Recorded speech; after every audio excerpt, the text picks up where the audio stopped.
Hi guys, welcome back to the Naio Nails channel. It's Meg today, teaching how to do a seamless ombre with no capping.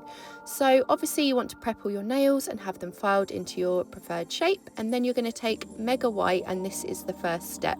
Obviously after priming all of the nails, you're going to take a medium-sized bead and then wait for that to polymerize. Don't rush because you don't want it too runny. Pop it just in the center of the nail above the free edge. This is about where your blend is going to start. And then you just want to drag this bead down using a patting motion from side to side and try to create the same sort of thickness that you would if you were going to be just finishing off this nail and you were covering the whole thing. You don't want it to be too thin. Don't worry about it getting too thick, because obviously if it does end up a bit thicker than you want, you can file that down at the end after. But you'll see with the thickness how much I apply here, just for reference, so you can see how much I'm putting on.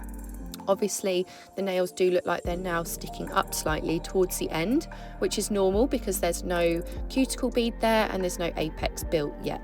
So this is basically how each nail should look before you begin your ombre process. So while I apply the white acrylic to all of the nails, I'm just going to run through with you quickly my whole process here, and why I choose not to cap. And by cap I just mean encapsulate the ombre using clear acrylic powder. So a lot of people that I see do always cap their ombres.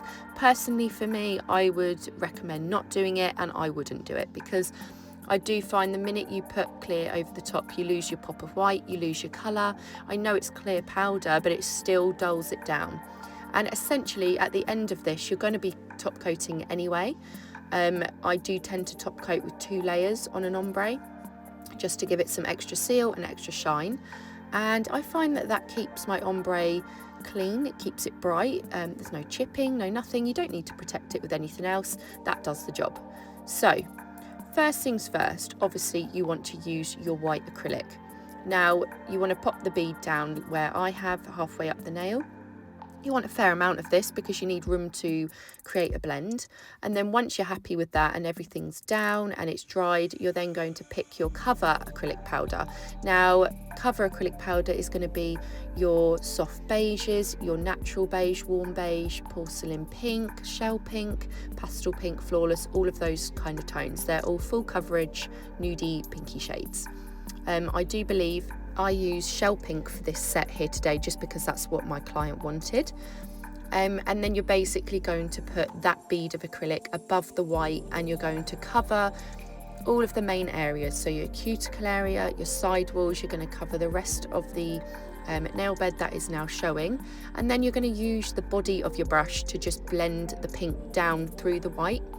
Now if you are new to doing ombre and you're a little bit nervous, honestly all of the, I would say, finalization and the perfection comes with the filing at the end. So don't panic whether you've covered your white loads or not. It's honestly, it'll all come together at the end. I would just say that mainly get that nail bed covered and make sure there is no harsh horizontal line of pink through your white. So just really blend that pink down, even if you've got to use a couple of smaller beads just to add. Make sure your apex is sitting nicely. I'm going to go in here now and just show you what I mean. So I'm just popping a bead down there. Make sure that it's not too runny, and you just want to make sure that you cover and get a nice seamless, flawless blend around your cuticle, your side walls, and then the rest of that acrylic powder, you can see I just used the body of the brush to just dab it and blend it down. Now there is still a dip here in the top of the nail where the apex is, so I'm going to go in with another bead, maybe 1 or 2, and then just create that nice arch and nice structure so that my client's nails don't break and don't lift. But you can see how easy it was to create the blend.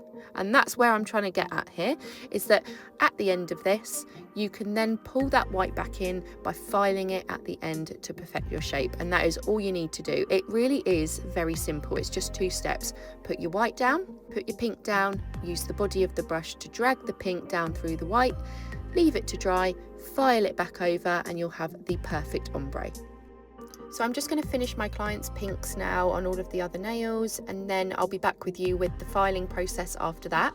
Hopefully you're following along easily enough, and this is quite self-explanatory and it's easy for you to follow.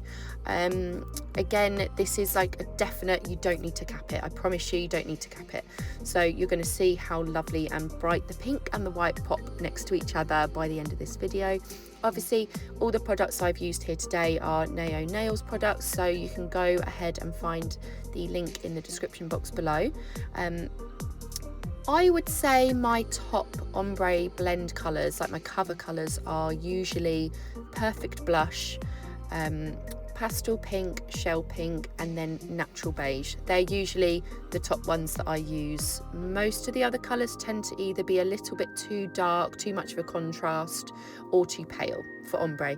So if you wanted a little tip as to which colours usually look the nicest, then they are my top ones to go for. So anyway, I'm going to stop rambling and I'll be back with you in a minute with the filing process.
So I'm back again now. I'm just about to start the filing process. I was just going to quickly say you might want to pick yourself a slightly larger brush. I use a really big brush when I'm using acrylic.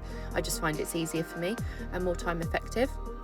But I would say maybe use a slightly bigger brush than you're used to, just because I find that the blend is more seamless with a bigger brush.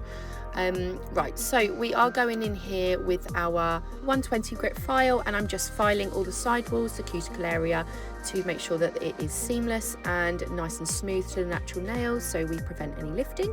And then I'm just shaping the bottom part here, and while I'm doing that and smoothing over the top of the nail, your white is pulled back in. And once I top coated, this is how they finished. Absolutely stunning. I'm obsessed. I'm a big lover of ombre. I do love the French as well, but I do think ombre is just classic, it's timeless. So I hope that was really helpful, and I will see you in the next one. Bye.